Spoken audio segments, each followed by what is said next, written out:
ଆପଣଙ୍କ ଟିଭି ଓଡ଼ିଶା ମାଟିର ବାସ୍ନା। विवाह बंधन में बांधी हेले ओडिया सीरियल हिरोइन हिरण्यमयी दास। देखंतु क्यों कारण पाई ए हिरो को करिले विवाह जानिले आश्चर्य होजिबे।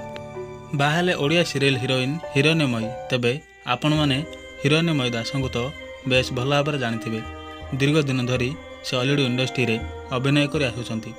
ओडिया सीरियल और ओडिया सिनेमा तांकर जबरदस्त अभिनय आपण माने देखिबाको पाउथिबे। हिरण्यमयी छोट बेलू बहुत सुंदर अभिनय कर आसुचंती। से छोट बेलू पाठ पढ़ा सहित अभिनय मध्य करिसंती। से बहुत जगार अवार्ड मध्य पाइछंती। हिरण्यमयी सुंदर पाठ पढ़ा सहित सुंदर अभिनय मध्य करिसंती।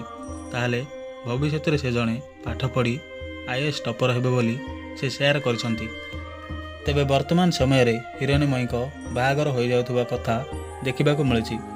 विवाह बंधन में बांधी होइछंती हॉलीवुड रही जबरदस्त अभिनेत्री।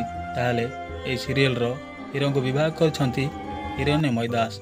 सीरियल रो शूटिंग सेट रे से विवाह बंधन में बांधी होइछंती, किंतु तांकर रियल लाइफ रे से एबे पर्यंत विवाह करिनांती।